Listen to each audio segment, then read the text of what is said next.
정말이지. 내가 이럴 줄 알았어. 왜 이렇게 말을 못 알아듣는 거야? 우리 서진이 못 보여드린다고 분명히 말했는데 기억 안 나? 여기가 어디라고 생선 냄새를 풀풀 풍기면서 찾아오시는 거야. 내가 당신을 초대한 적은 없는데 지금 우리 집에 있는 사람들이 어떤 직업을 가진 사람들인지 알면 깜짝 놀랄 거야. 창피하게 생선 냄새나 풍기면서 들어와서 시어머니 노릇이라도 하려고? 그런 거 아니야. 난 손주 얼굴이라도 한번 보려고 온 것뿐이야. 아무리 그렇다고 해도 그렇지. 어떻게 손자 얼굴을 거의 1년 동안이나 안 보여줄 수가 있어? 얼굴만 잠깐 보고 갈게. 지금 손님들이 있어서 불편하다면 잠깐만 데리고 나와줄 수 있잖아. 얼굴만 잠깐 보면 돼. 자연의 소리를 듣고 나서 각자의 생각을 댓글로 남겨주시면 좋겠어요.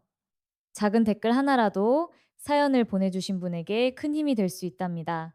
이야기는 각색될 수 있으며 사연을 주신 분의 입장에서 재구성될 수 있습니다. 자녀를 둔 사람들은 대부분 자식을 키워서 결혼시키고 손주를 낳아 안겨주기를 바라죠. 하지만 신윤선 여사님은 특이하게도 손주에 대한 욕심이 별로 없었어요. 아들이 어렸을 때부터 늘 사랑하는 사람과 결혼하게 되면 그 아내가 평생 가족이니 아들을 낳든 딸을 낳든 심지어 아이를 아예 낳지 않더라도 나는 상관없다라고 말하곤 했었죠. 그런데 아들이 결혼하겠다며 데려온 며느리는 신윤선 여사님과는 정반대로 꼭 아들을 낳고 싶어 했어요. 어머니, 어머니 하면서 나 신윤선 여사님을 살갑게 챙기고 정말 싹싹하게 굴었어요. 다른 집 친구들이 그 이야기를 들으면 하나같이 며느리가 너무 착하다면서 요즘 같은 시대에 그런 며느리가 어디 있냐며 부러워하곤 했어요. 친구들의 이야기를 듣다 보니 신윤선 여사님 역시 생판남인 자신에게 잘해주는 며느리에게 고마운 마음이 들었어요. 하지만 안타깝게도 아들과 며느리는 임신에 쉽게 성공하지 못했어요. 마음과는 달리 하늘이 도와주지 않자 늘 속상해했고 그렇게 3년이라는 시간이 흘렀죠. 주유나 시험관 시술도 힘들 텐데 너무 무리하지 말아라. 아이가 그렇게 갖고 싶으면 입양하는 방법도 있으니 몸 아프게 무리하지 않았으면 좋겠다라고 말했어요. 몸도 마음도 지쳐있던 며느리는 아니에요, 어머니.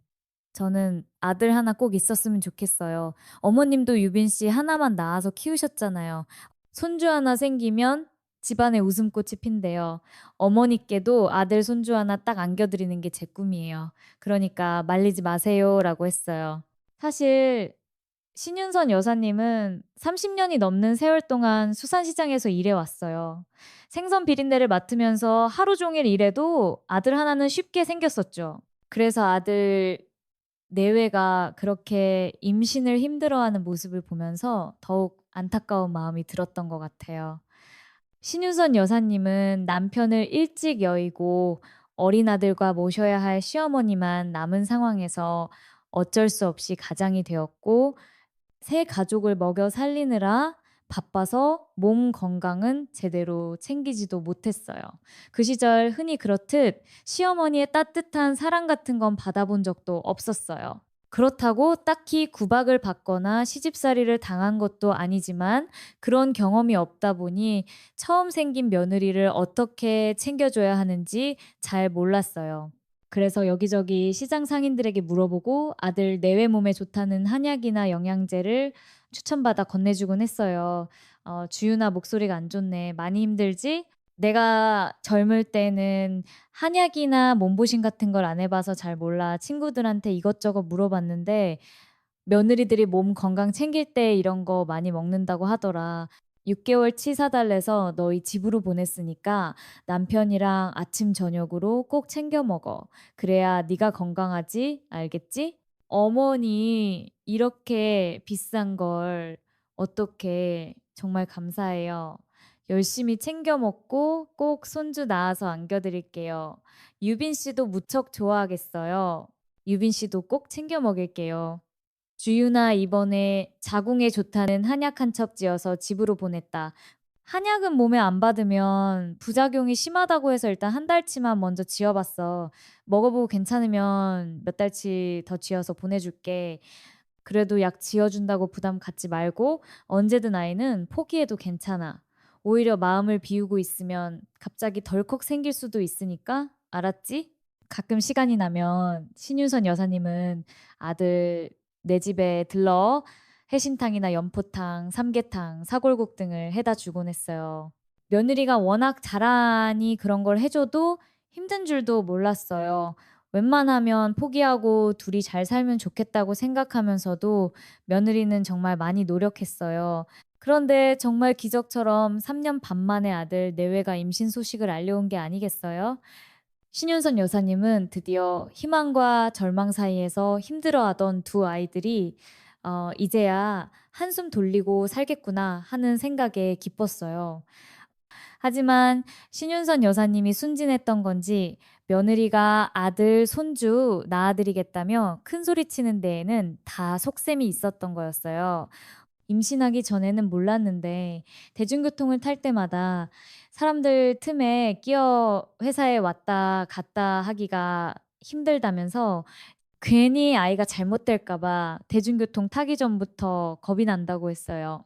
남들이 침범하지 못하게 딱 자기 공간에 있었으면 좋겠고 요즘 차가 있었으면 좋겠다라는 생각이 자주 든다고 했죠. 아이고, 사람이 많으니 걱정이 이만저만이 아니겠구나. 우리도 여유가 있는 집이었으면 주은이도 따로 타고 다니라고 차라도 뽑아줬을 텐데. 그럴 수 있죠? 얼마나 힘들게 얻은 아인데 버스나 지하철에서 사람들한테 치이면 불편하고 걱정되지 않겠어요? 임신이 유세는 아니라지만 우리나라 사람들 임산부 배려할 줄 잘 모르잖아요.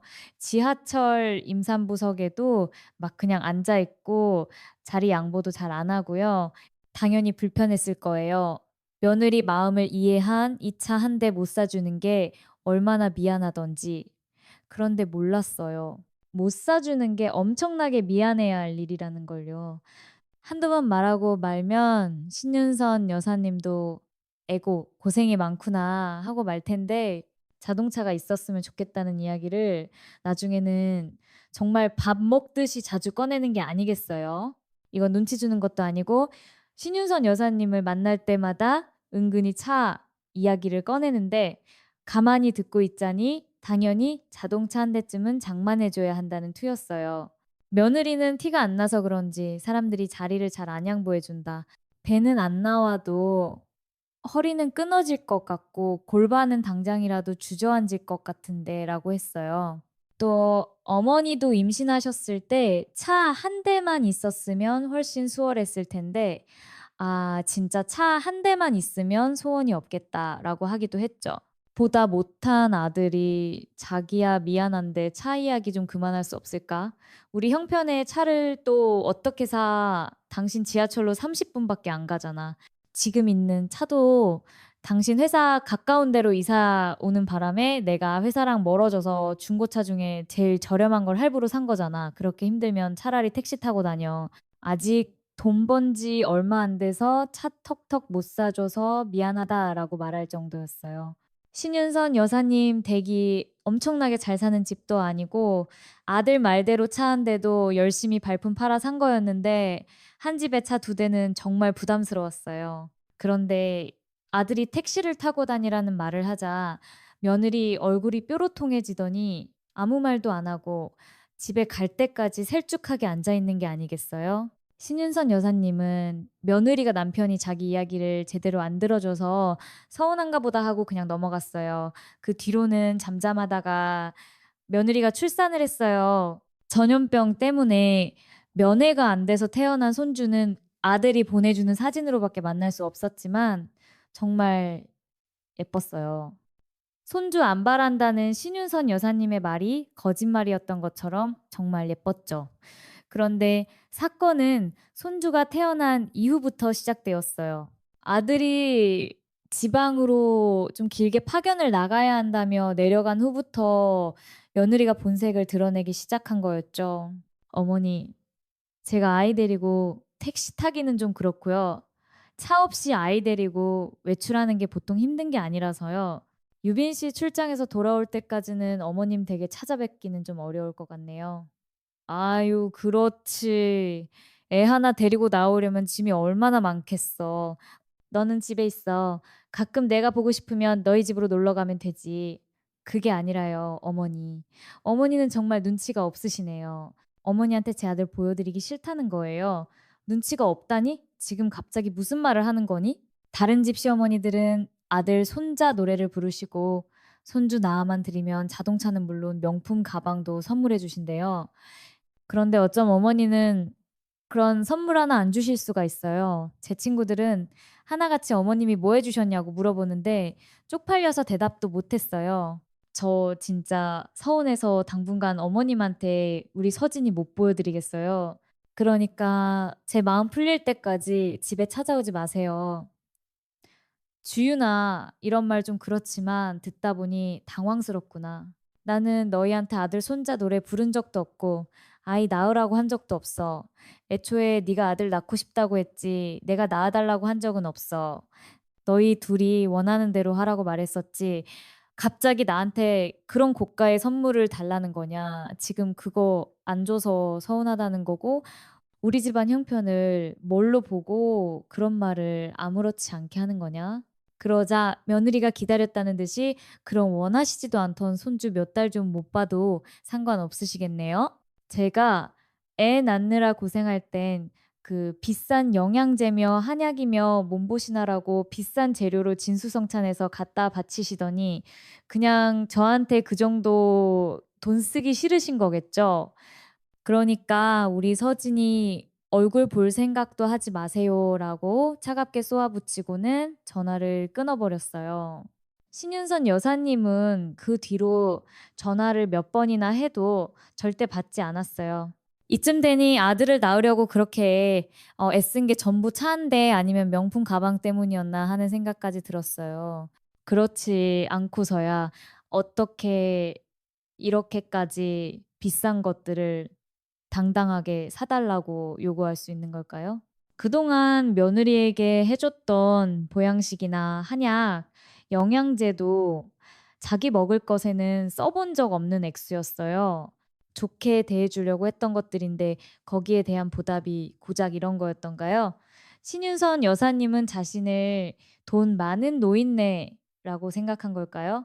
당장이라도 아들에게 전화해서 서름을 토로하고 싶었지만 괜히 회사 일로 내려가 있는 아들한테 그런 일로 마음 쓰게 하고 싶지 않았어요.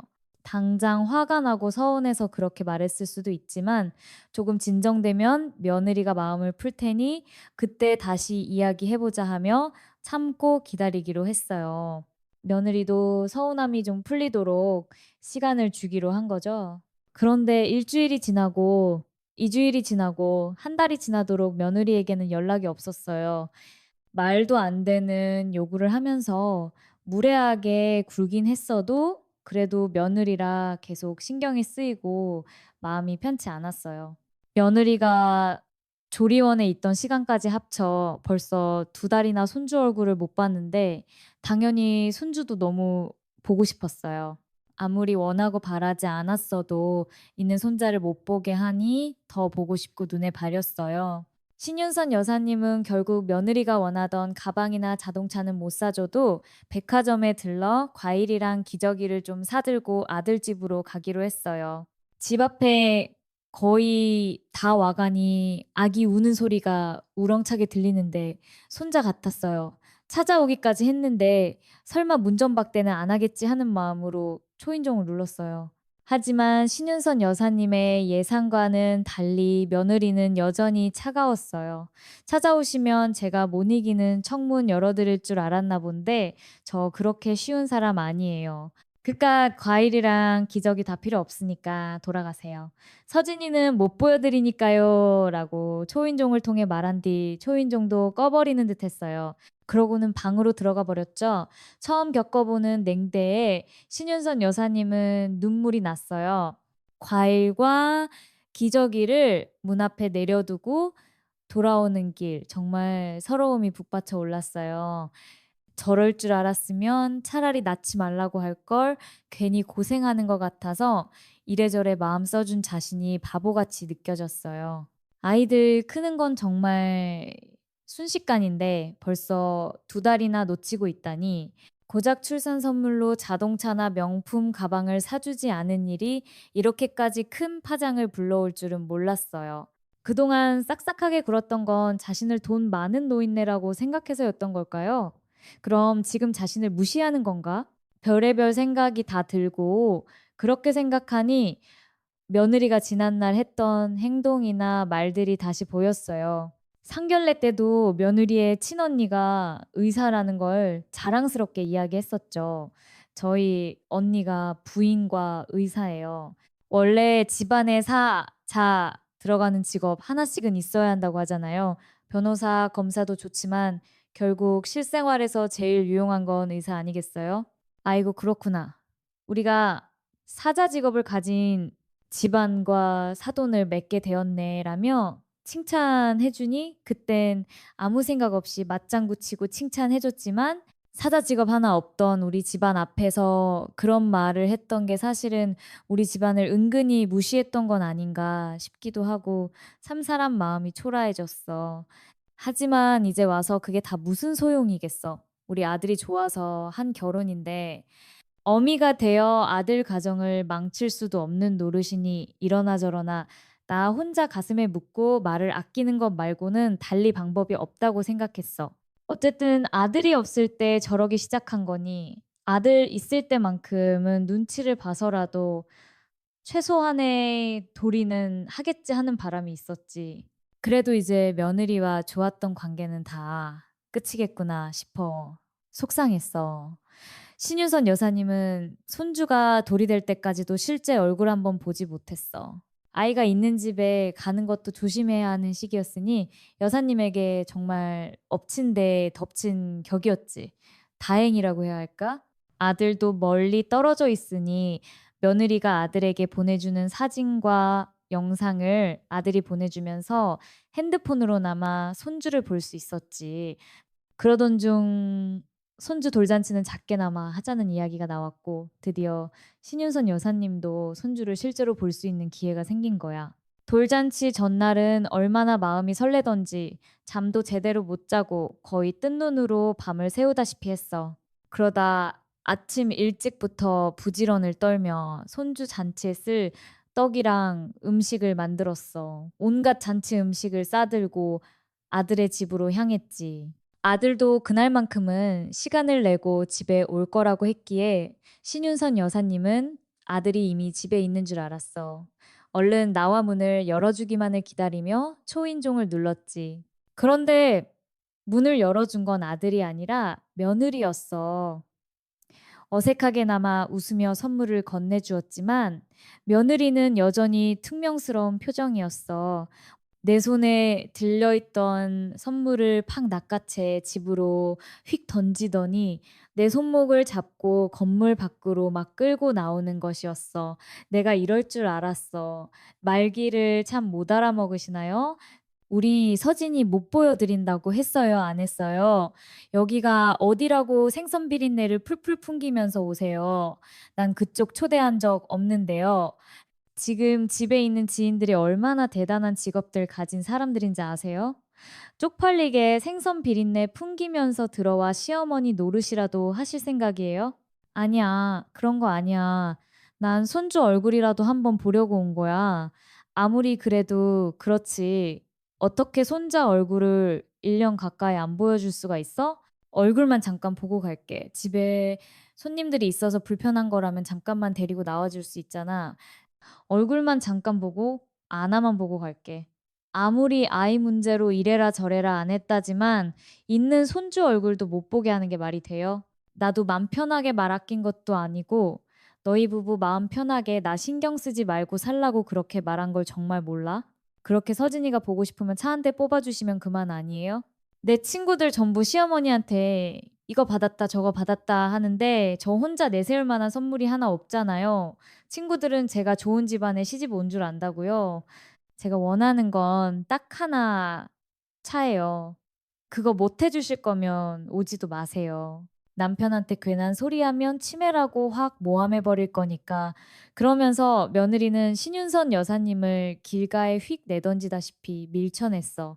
그 짧은 순간에 얼마나 심한 말을 많이 들었던지 듣는 당시에는 머리가 멍해져 어떤 감정도 못 느끼겠더라.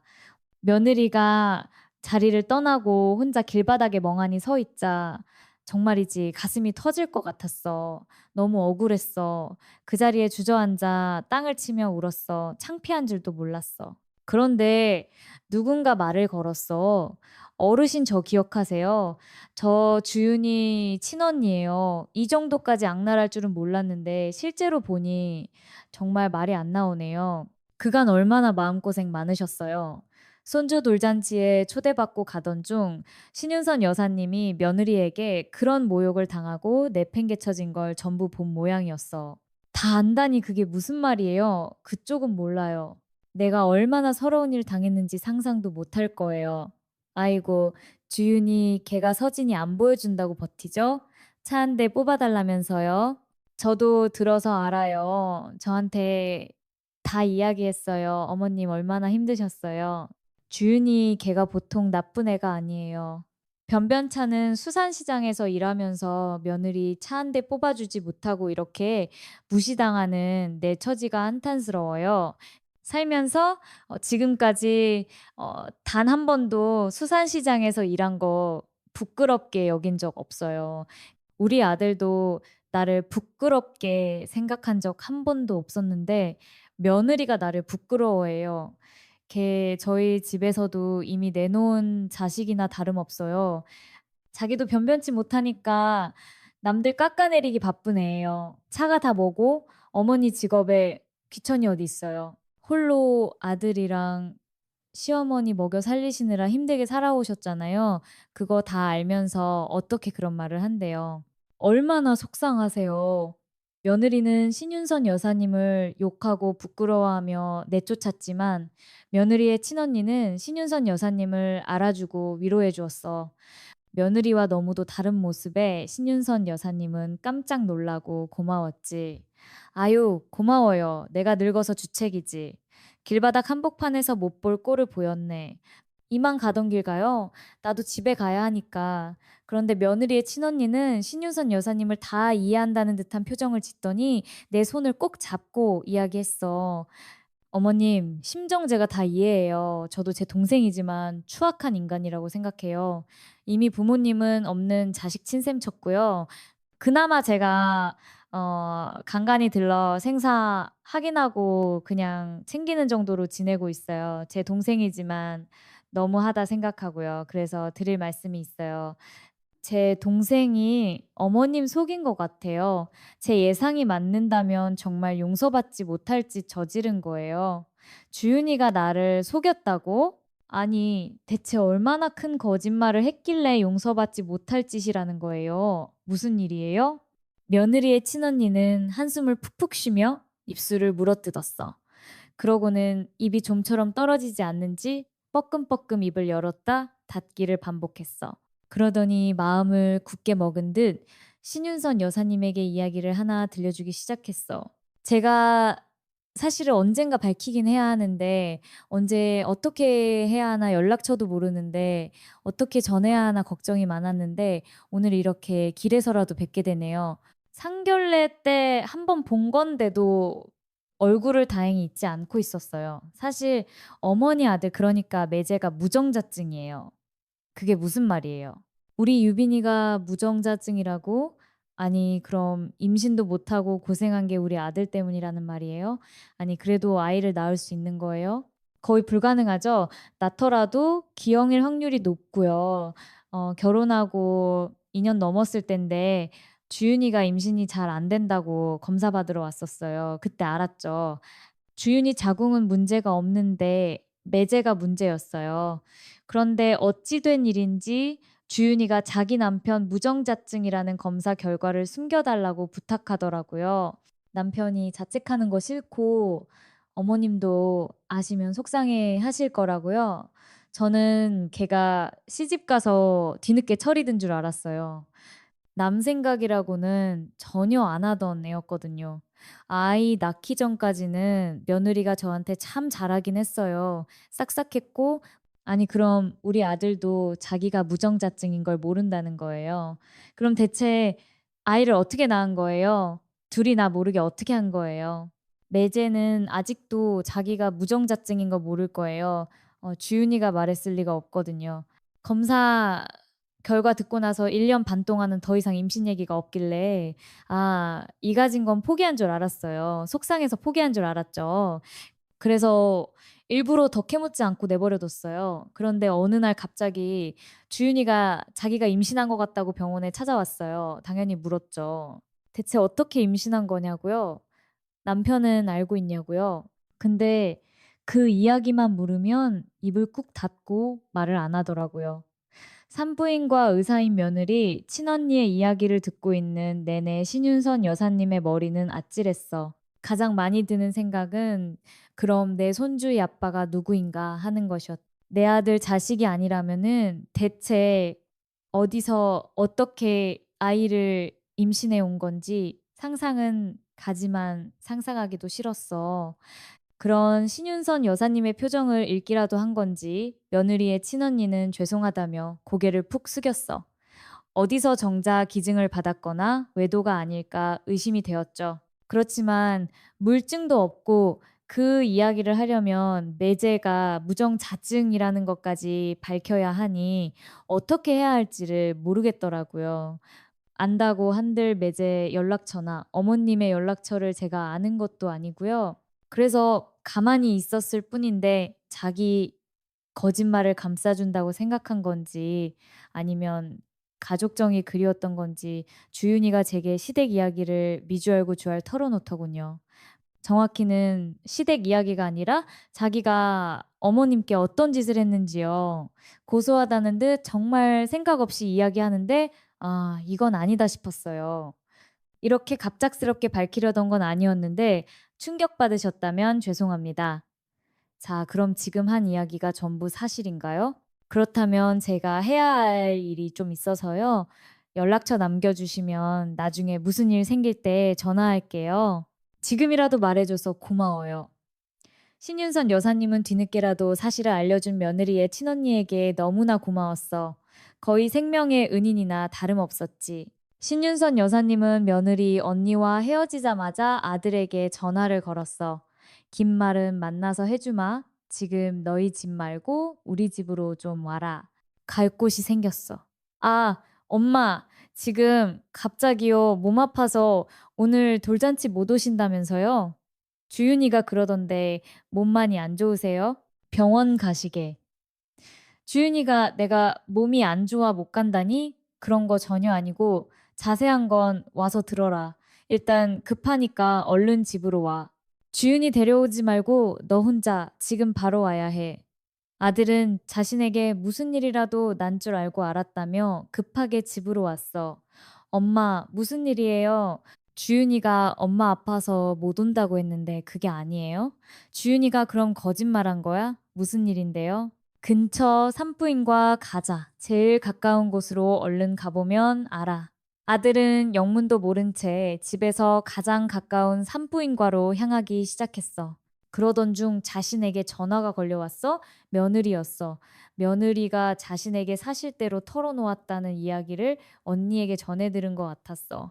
그렇지 않고서야 지금까지 단 한 번도 먼저 연락한 적 없던 사람이 갑자기 자신에게 전화할 리가 없었을 테니까 전화는 잠시 끊어지는 듯 하다가도 금세 다시 울렸어. 신윤선 여사님은 아들에게도 며느리 전화 오면 절대 받지 말라고 신신당부를 했어. 진료 접수를 하고 나서야 며느리의 전화를 받았어. 무슨 일로 이렇게까지 전화를 하니? 나 지금 유빈이랑 산부인과 와 있다. 어머니 제가 다 설명할게요. 집으로 바로 오세요.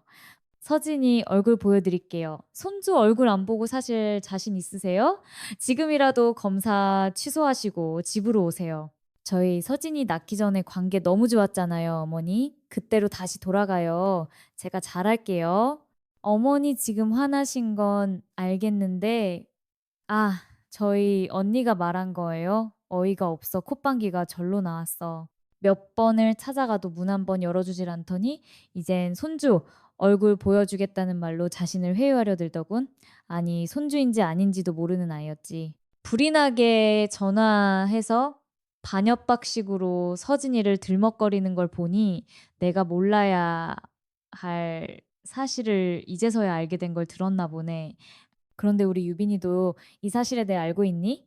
난 유빈이한테 알려야겠다. 며느리가 당황한 듯 목소리가 커졌어. 어머니, 제가 다 잘못했어요. 저 그저 남편이랑 잘 살아보려는 마음뿐이었어요. 다른 뜻은 하나 없이 정말 아이가 너무 가지고 싶어서 그랬어요. 어머니도 들으셨으니 아실 거 아니에요.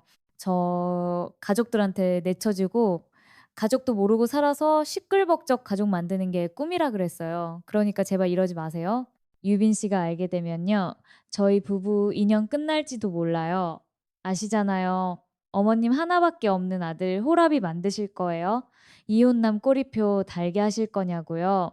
며느리가 고래고래 소리를 지르며 울부짖었지만 신윤선 여사님은 악어의 눈물이라 생각했어. 그저 아이가 가지고 싶었던 거라면 자동차와 명품 가방 이야기는 왜 나왔을까요? 게다가 그런 선물 하나 사주지 못했다며 자기 아들을 무기로 삼아 자신을 무시하고 박대하던 사람이 원하는 게 그저 아이뿐이라니요. 가족의 정이 그리워서?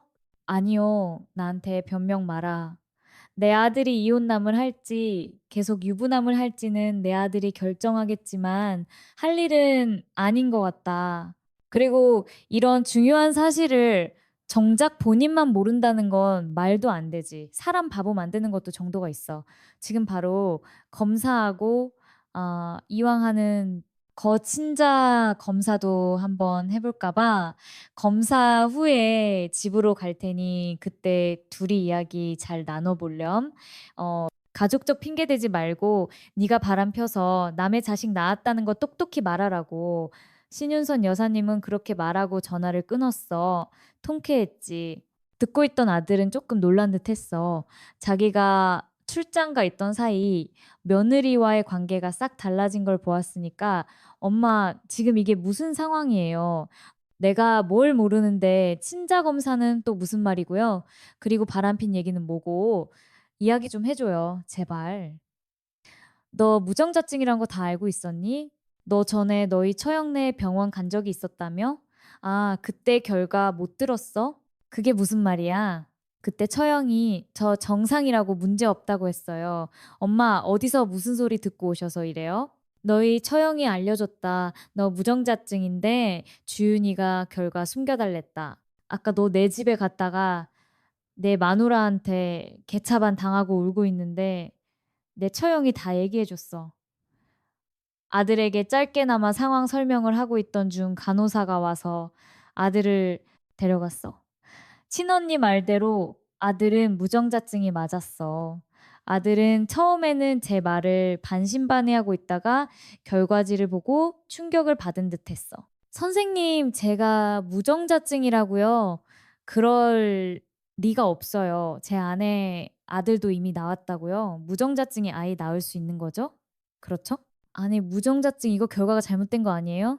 병원에서는 아들의 말을 듣고는 한 번의 검사만으로는 단정할 수 없다며 2주 뒤 다시 검사를 해봐야 확실한 걸 알 수 있다고 대답했어. 하지만 그럴 필요가 없었지. 더 할 필요 없는 거 너도 알지 않니? 못 믿겠으면 네 처형한테 다시 전화해서 물어봐. 그때 검사 결과도 무정자증이 맞았단다. 정신 차려, 이놈아. 주윤이 그게 어디서 딴 놈 자식을 품어온 거라고. 아들이 나가 있는 사이 아들의 핸드폰이 미친 듯이 울리기 시작했어. 아들이 검사를 받는 내내 울리던 휴대폰이라 안 봐도 누군지는 뻔했지. 아들이 주섬주섬 핸드폰을 꺼내보니 아니나 다를까 며느리였어. 쉽게 전화를 받지 못하고 그저 화면만 쳐다보고 있었어. 이제부터 내가 할 일은 다 했다. 이런 중요한 사실을 장본인만 모르고 남들만 다 아는 거 말도 안 되지. 너 바보 만드는 거잖냐. 그게 싫어서 너도 알아야 하니까 병원 데려온 거지만 자초지종은 네 아내랑 이야기해서 들어. 이제 너희 부부 일이니까 너 하고 싶은 대로 해라. 아들은 제 말을 듣더니 전화를 받지도 않고 끊어버렸어. 그리곤 제게 물었어. 엄마, 처형이 대체 뭐라고 했는데요?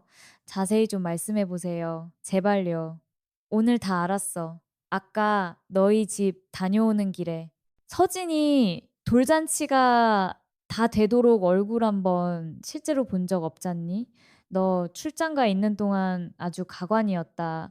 서진이 보고 싶으면 며느리가 나보고 차 한 대 뽑아달라고 대놓고 요구했다.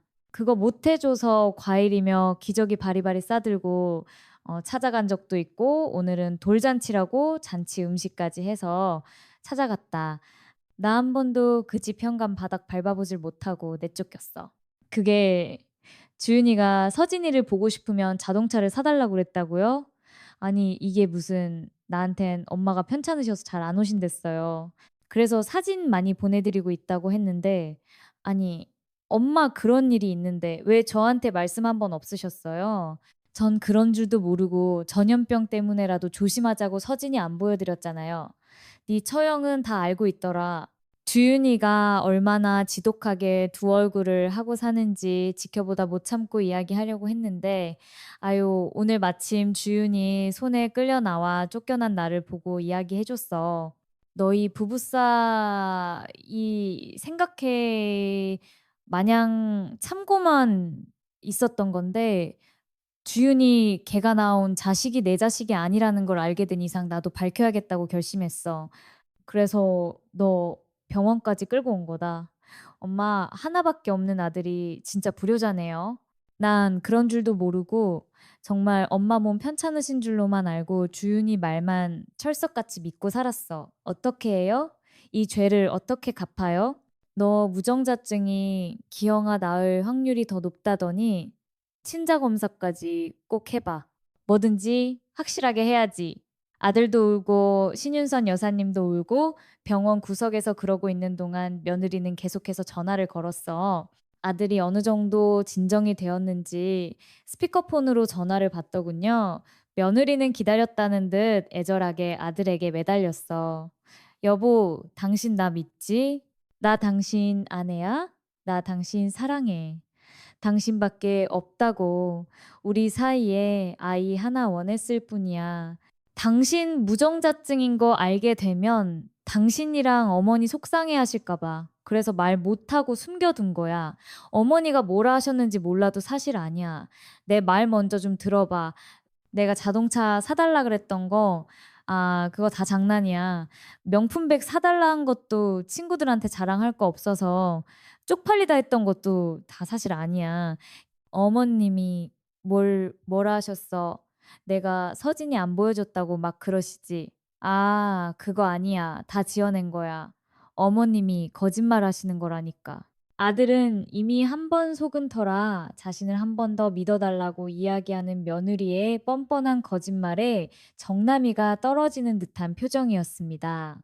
됐고 와서 설명해. 우리 엄마 집으로 지금 당장 며느리는 번쩍번쩍한 직업 가지신 분들과 즐기고 있던 돌잔치를 어찌어찌 급히 마무리한 듯 아이를 안고 금세 집으로 달려왔습니다. 정말로 오랜만에 보는 손주였습니다. 그때 심정은 참 겪어보지 않으신 분은 모를 겁니다. 내 아들의 핏줄이 아니라 그런지 더 이상의 정을 줘서는 안 된다고 생각했습니다. 안 된다 하면서도 저 아이가 무슨 죄가 있겠나 싶고 속도 모른 채 방긋방긋 웃는 아이를 보고 있자니 마음이 이랬다 저랬다 했습니다. 아마 며느리가 노린 것도 그것이었을 겁니다. 아이를 직접 보여주면 마음이 약해지지 않을까 하는 마음이었겠지. 그러지 않고서는 아이 한 번 데리고 외출하기도 힘들다. 아우성치던 사람이 이 난리통에 아이까지 부득부득 데리고 왔겠습니까? 이 상황에 아기까지 데리고 왔어? 아무리 말기 못 알아듣는다지만 애도 분위기는 다 알아. 애 앞에 두고 어떻게 무슨 이야기를 하자고 데려와? 애 앞세워 감정적으로 어느 쪽 넘어가려는 생각인가 본데 난 그냥 못 넘어가. 그러니까 처음부터 다 설명해. 네 설명 납득 안 가고 믿음 안 갈 테지만 그래도 설명해봐. 친자 검사도 무조건 할 거야. 그리고 내 처형한테 이야기하면 다 들키니까 더 이상 거짓말 마. 우리 어머니한테 차, 명품백 들먹거리고 우리 어머니 쪽 팔리다 한 거 사실이야? 사실은 친구들이 부러웠어. 나보다 먼저 결혼한 애들 있잖아. 자기도 알지? 지연이랑 영주 아들, 딸 하나씩 낳을 때마다 시댁에서 이거 해줬다, 저거 해줬다, 단톡방에서 얼마나 자랑질을 해댔는데 그거 너무 부러웠어. 특히 영주가 자기 이번에 외제차 받았다고 계속 자랑하자. 아, 나도 사람인데 배 안 아프고 질투 안 나겠어? 너 진짜 연애할 때는 어떻게 참았니? 연애할 때는 이런 거 하나 관심 없는 척 했잖아. 가족 그리워 화목하게 오순도순 사는 게 내 꿈이라며? 어머님이 나애 못 낳고 고생할 때 온갖 비싼 영양제며 한약이며 척척 잘만 해다 주셨잖아요. 이제는 쉽게 사주실 줄 알았어. 나도 사람인데 당연히 기대했지. 그래. 그런데 정말 죽어라 안 생기더라. 애 하나만 낳아드리면 나도 차 한 대 뽑아달래야지. 그 생각만 하고 참고 있었는데, 근데 웬걸, 내가 문제가 아니라 당신이 문제네. 이제 애 가지긴 글렀구나. 근데 나는 없이 자라서 가지고 싶은 건 꼭 가져야 직성이 풀리거든요. 딱 한 번 다른 남자 만났어. 그게 전부야. 정말 딱 한 번뿐이었어. 근데 정말 거짓말처럼 임신이 되더라. 며느리는 정말로 아이가 가지고 싶었던 건 아니었던 것입니다. 친구들이 아이 낳고 받은 선물들이 부러워 자기도 아이를 하나 낳고 싶었을 뿐이었던 것입니다. 결국 머리를 굴려 자기 자궁이 약해 아이를 가지기 힘든 거라며 제 아들을 속였던 것입니다. 자기 언니네 병원에서 나님 치료를 받으러 다니겠다는 핑계로 다른 남자를 만났던 것이었습니다. 딱 한 번이라 하지만 어느 누가 믿을 수 있을까요? 어머니가 모은 돈도 많으시면서 없는 척 하시는 줄 알았어. 벌기만 하셨지 쓸 줄 모르시는 듯 했으니까. 아, 그러니까 나도 낳아드리고 부탁 몇 번 하면 사주시겠지 생각했는데 죽어도 사주실 생각을 안 하더라. 서운했어. 왜? 나는 서운해하면 안 돼? 어쨌든 손주 보고 좋아하셨잖아. 아이 예뻐 죽겠어 하셨잖아. 나도 그 값을 달라는 건데 그러면 안 돼? 너 진짜 미쳤구나. 너 저 애를 사랑하긴 하니? 나는 네가 저 애를 당장 어떻게 키울지 걱정이야. 네 손에서 자랄 저 애가 불쌍해. 저게 왜 네 애야? 우리 애지. 당신 그래서 나랑 지금 이혼이라도 하겠다는 말이야? 벌써부터 선 긋는 거냐고. 나 그 남자 사랑하지 않았어. 정말이야. 난 그저 당신이랑 잘 살아보고 싶은 마음뿐이었다고. 아, 그래. 어머니한테 그런 선물 요구했던 거 잘못했어. 다시는 안 그럴게. 내가 친구들 자랑에 잠깐 너무 욕심이 나서 그랬어. 아, 내가 잠깐 어떻게 미쳤었나 봐. 한 번만 용서해줘. 나 아이 낳기 전까지만 해도 당신이랑 어머님한테 잘했잖아. 그때를 봐서라도 이번 일도 없던 일로 넘어가면 안 돼? 나 저 애 사랑해. 우리 애라고 생각하고 당신 아들이라고 생각하고 여태껏 애지중지 키웠다고. 그러니까 나랑 우리 아이를 봐서라도 한 번만 덮고 넘어가자. 네가 남자를 한 명만 만났을지 여러 명을 만났을지도 모르는 거잖아. 애초에 그 남자랑 한 번만 만났던 건지 여러 번 만났던 건지도 내가 어떻게 알아. 이 애가 도대체 누구 자식인지 알 수가 없는데 내가 왜 너랑 네 아이를 봐서 용서를 해야 해? 이 애가 도대체 누구 자식인지 알 수가 없는데 내가 왜 너랑 네 아이를 봐서 용서를 해야 하냐고? 이 애가 나한테 대체 뭔데? 아들은 생각보다 매몰차게 나왔습니다. 며느리는 아들의 기세가 꺾일 틈을 보이지 않자 목표를 바꿨는지 이제는 제게 와서 매달리기 시작했습니다. 어머니, 어머니 제가 잘못했어요. 저 잘했잖아. 서진이 낳기 전까지만 해도 어머니랑 저 사이 좋았잖아요. 어머니 친구분들이 다 부러워하는 그런 며느리였는데 결혼하면 별의별이 다 있다고 하잖아요. 남편들 외도도 아내들이 한 번씩 눈 감아주고 사는데 저는 바람도 아니고 그저 진짜로 아이가 가지고 싶은 마음뿐이었어요. 정말이에요. 저 미혼모 만드실 거예요? 아이 혼자 키우는 거 얼마나 힘든지 어머님이 제일 잘 아시잖아요. 잘 아시면서 저 그렇게 만드실 거예요. 서진이 봐서라도 제발 이혼만큼은 막아주실 수 없어요? 제발요. 아드님 마음 좀 돌려주세요. 꼬박꼬박 어머니라 부르는 며느리의 모습이 아까 생선 비린내 나서 쪽팔린다고 무시하던 모습과 겹쳐지면서 새삼 며느리가 무섭게 느껴졌습니다. 저 손에서 키워질 아이까지 불쌍했습니다. 네, 말 맞다나 생선 비린내 폴폴. 나는 쪽팔린 시어머니가 뭔 힘이 있어서 아들 마음을 돌리겠네. 나 참. 세상에 영원히 감출 수 있는 비밀이 어디 있다고. 들킬까 전전긍긍하면서 착하게 살지는 못할 망정. 이건 네가 판 무덤이나 다름없지 않니? 내가 뭘 어찌 해줄 수가 없구나. 그리고 내가 늘 말했잖아. 부부 일은 부부가 알아서 하라고. 아, 이 문제도 마찬가지지. 네가 가지고 싶다고 욕심내다 벌어진 이 사단을 왜 내가 나서서 수습해야 하니? 사자집안 출신으로 잘나신 네가 알아서 해결하렴. 신윤선 여사님은 도저히 사람으로는 보이질 않는 며느리를 뿌리치고 아기를 안고 제 방으로 들어갔습니다. 아들은 한참 동안 며느리에게 난리를 치는 듯 했고, 며느리는 계속 잘못했다며 빌 뿐이었습니다. 행여나 아들이 마음이 흔들려 용서라도 하면 어떻게 하나 걱정하고 있었는데, 이내 아들이 며느리를 집 밖으로 내쫓아 버렸습니다. 며느리는 그 뒤로도 몇 번이나 집 앞으로 찾아와 초인종을 눌렀습니다. 하지만 절대 문을 열어주지 말라던 아들의 신신당부가 있어 저도 아들 뜻을 따랐습니다. 아이러니하게도 입장이 뒤바뀌었습니다. 그러면서 아들은 이혼 소송을 시작했습니다. 며느리 친언니가 잘 아는 이혼 전문 변호사를 소개해 주었습니다. 며느리는 죽어도 이혼 서류에 도장을 찍지 않고 버티는 바람에 소송을 할 수밖에 없었습니다. 아이가 눈에 밟히고 마음이 무거웠는데 다행히 그 집안에서 맡아 키우기로 했나 봅니다. 며느리의 언니가 전해주는 소식으로는 부모님께서 며느리를 전보다 더 한심하게 여기시며 거의 뭐 사람 취급도 하지 않는다더군요. 애물단지 취급만 받으며 눈칫밥 먹고 살고 있다는 소식에 조금은 통쾌했던 것도 사실입니다. 저랑 다르게 사고도 많이 치고 그래서 어릴 때는 부모님 아픈 손가락이었다 한때죠. 나이 먹고 아직도 정신 못 차리고 그때 그 버릇을 여전히 못 고치고 살다 귀엽고 이런 사고를 치네요. 처형은 해드릴 수 있는 게 변호사 소개밖에 없어서 죄송했습니다.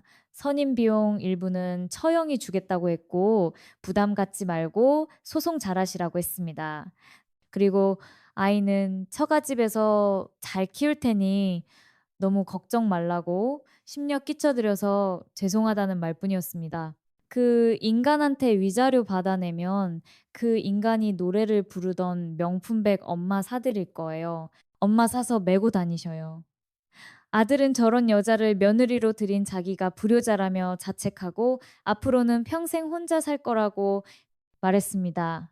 아들은 이제 돈 쓸 데도 없고 들어갈 데도 없으니 신윤선 여사님께 펑펑 쓰며 살겠다고 했습니다.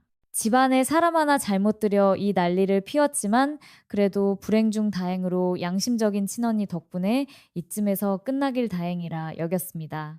혹시나 아이에게 정말 더 많이 이미 깊은 정이 다 들어버렸는데 그 뒤에 사실을 알게 되었으면 그 배신감은 지금보다 100배, 1000배는 컸겠죠.